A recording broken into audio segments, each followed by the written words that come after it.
मेरे पति मेरे साथ संबंध बनाने से पहले मुझे अपना रुमाल देते और कहते कि इससे अपना पूरा चेहरा साफ कर लो। मेरे धुले हुए चेहरे को भी वो उस रुमाल से एक बार जरूर साफ करवाते, उसके बाद ही वो मेरे साथ संबंध बनाते। आखिर इसके पीछे ऐसा क्या राज था?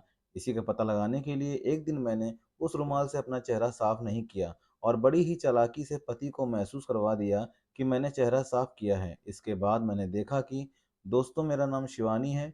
मैं ज़्यादा अमीर ख़ानदान से नहीं थी और ना ही ज़्यादा पढ़ी-लिखी थी, लेकिन मुझे हर चीज़ का ज्ञान था। दरअसल मेरी बुआ शहर में ब्याही हुई थी, इसलिए अक्सर मैं गर्मियों और सर्दियों में अपनी बुआ के पास चली जाती थी। वहाँ पर काफ़ी महीनों तक रह कर आती थी। इसी वजह से मैं शहर में रहने की वजह से आज की जनरेशन के सारे तौर-तरीके जान चुकी थी। सारा रहन-सहन, खान-पान और बोलने-चालने का तरीका मुझे आने लगा था और मैं एक पढ़े-लिखे इंसान की तरह ही सबको ट्रीट करती थी।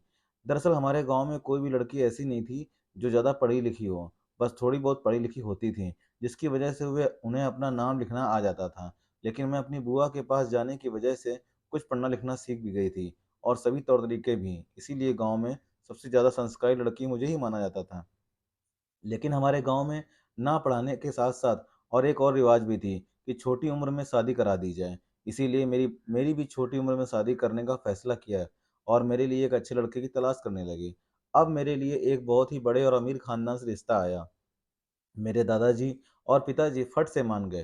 उन्होंने किसी भी तरह से कोई भी छानबीन करना ज़रूरी नहीं समझा और झट से मेरे रिश्ते के लिए हाँ कर दी। मुझे थोड़ा अटपटा लगा। मैंने पिताजी से कहा कि आप लोग ज़रा छानबीन तो करिए, क्योंकि हम लोग ठहरे गरीब, 2 वक़्त का खाना बनाना भी हमारे लिए कभी-कभार मुश्किल हो जाता है और वो ठहरे इतने ज़्यादा अमीर लोग, बड़ी-बड़ी हवेलियों के मालिक हैं। वह हम लोगों से रिश्ता क्यों जोड़ रहे हैं? इसके पीछे कोई बात तो नहीं है, इसलिए आपको पता करनी चाहिए।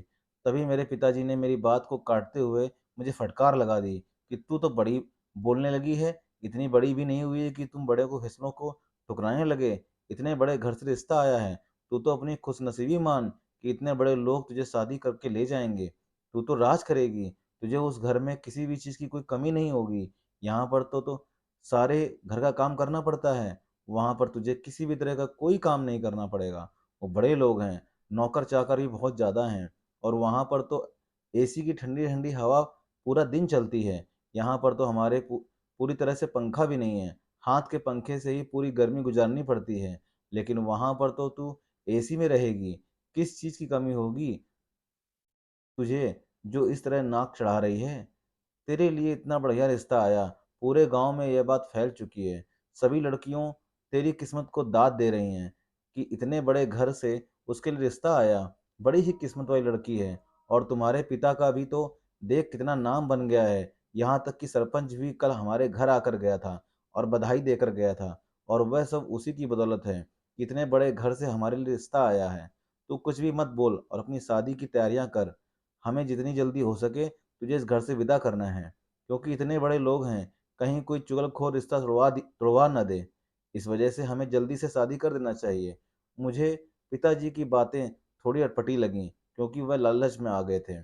4 पैसों के चक्कर में वह कुछ भी पता करने को तैयार नहीं थे। लेकिन खैर मैंने इसे अपनी किस्मत समझकर टाल दिया और मन में सोचने लगी कि ज़रूरी नहीं अमीर लोग बुरे ही हों। हो सकता है वह लोग अच्छे लोग भी हों। और मैंने तो यह सुना था कि अमीर लोगों की लड़कियाँ बड़ी ही नकचड़ी और घमंडी होती हैं। और मैंने इसका एक कारण ये भी लगाया कि हो सकता है अमीर घर में उन्होंने रिश्ता इसलिए ना किया हो क्योंकि उन्हें कोई घमंडी लड़की नहीं चाहिए हो और गाँव की सीधी-सादी लड़की चाहिए हो। इसीलिए शायद उन्होंने हमारे गाँव में रिश्ता किया हो। फिर मेरे मन में ख़्याल आया कि मेरे मामा जी तो एक अच्छी नौकरी की पोस्टिंग पर हैं और वह लोग उनके जानकार हैं, तो हो सकता है उनके थ्रू ये रिश्ता आया हो। मैं बेवजह ही घबरा रही हूँ। खैर मैं अपनी शादी की तैयारियां करने लगी। अब तो मेरी शादी की डेट भी रख दी गई थी। लेकिन मेरे मन में एक सवाल हमेशा से ही आ रहा था कि एक बार मुझे लड़के को देख लेना चाहिए। पता नहीं कितनी उम्र का है, दिखने में कैसा है और उसके स्वभाव का भी पता नहीं है। लेकिन फिर मुझे अपने माता-पिता के फैसले पर टिकना पड़ा और वह लोग अच्छा ही करेंगे, बुरा तो मेरे लिए कर ही नहीं सकते हैं। अब मेरे मन में 2 तरह के सवाल आ रहे थे। एक तरफ तो अपने माता-पिता की तरफ सोचकर तसल्ली देती थी खुद को कि वो लोग मेरे लिए अच्छा ही सोचेंगे, कभी बुरा सोच ही नहीं सकते। दूसरी तरफ मुझे पिताजी का लालच दिखाई दे रहा था। जिस प्रकार वह लड़के के बारे में किसी भी तरह से पता नहीं कर रहे थे यह सोचकर कि अमीर घर का रिश्ता हाथ से छूट ना जाए, इसलिए कहीं कुछ गलत ना हो जाए। लेकिन खैर, मैंने इसे अपनी किस्मत समझकर स्वीकार कर लिया और मन में सोचा कि अगर मेरी पूरी उम्र इस लड़के से ही गुजारनी है, तो यही सही है। खैर, ऐसे ही शादी का दिन आ गया और बड़ी ही धूमधाम से मेरी शादी करा दी गई और उस घर में मेरी विदाई कर दी गई। वहाँ जाकर मैंने देखा, उसके बाद तो मैं बिल्कुल भौचक्की से रह गई। इतनी बड़ी हवेली थी कि मैंने आज तक सिर्फ सपनों में ही देखी थी और आज वह हवेली मेरी आंखों के सामने थी। सैकड़ों नौकर उसमें घूम रहे थे और बड़ी ही अच्छी सजाई हुई थी। लोग खुशियाँ मना रहे थे और मेरे पति की तरफ जब मैंने देखा, तो वह भी दिखने में काफ़ी हैंडसम थे, बिल्कुल जवान थे। अब तो मेरे दिल को बहुत ज़्यादा तसल्ली हो गई थी कि अमीर खानदान में मेरा रिश्ता हुआ है। सब लोग अच्छे हैं और वैसे मेरे पति भी दिखने में बहुत सुंदर हैं, तो किस बात की कमी है? मैंने अक्सर यही सुना था कि ज़्यादातर अमीर घर के लड़के गरीब लड़कियों से इसलिए शादी करते हैं क्योंकि वह उम्र के ज़्यादा होते हैं। लेकिन मेरा पति तो ज़्यादा उम्र का भी नहीं था, वह तो बिल्कुल मेरे जितना ही था।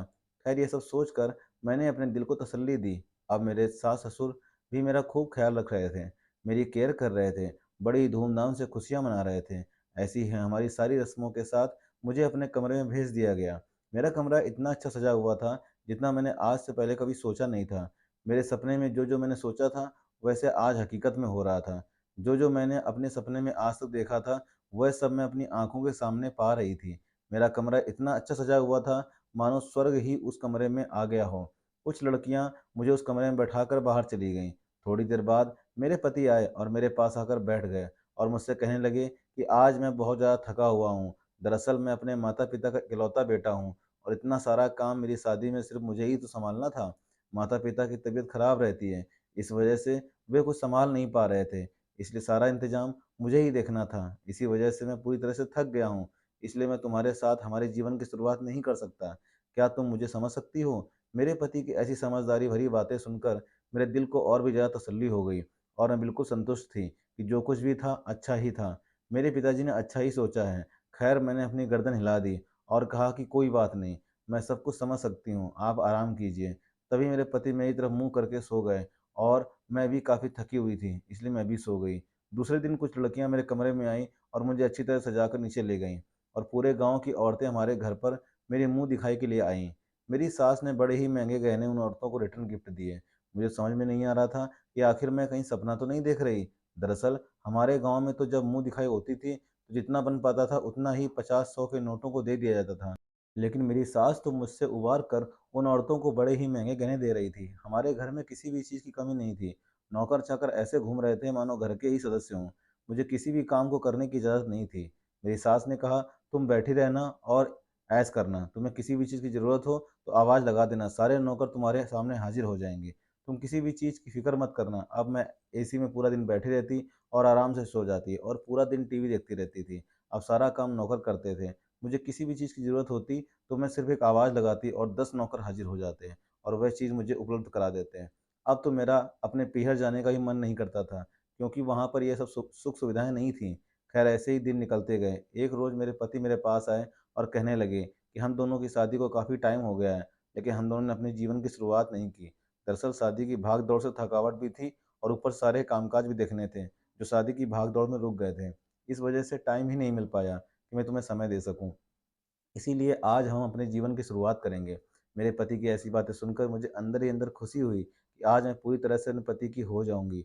उसके बाद मेरे पति ने अपनी जेब से रुमाल निकाली और मुझसे कहा कि तुम इससे अपना चेहरा साफ कर लो। मैंने अपने पति से कहा कि अभी मैं अपना चेहरा धोकर आई हूँ, ऐसा कुछ भी मेरे चेहरे पर नहीं लगा है जो मैं साफ कर लूँ।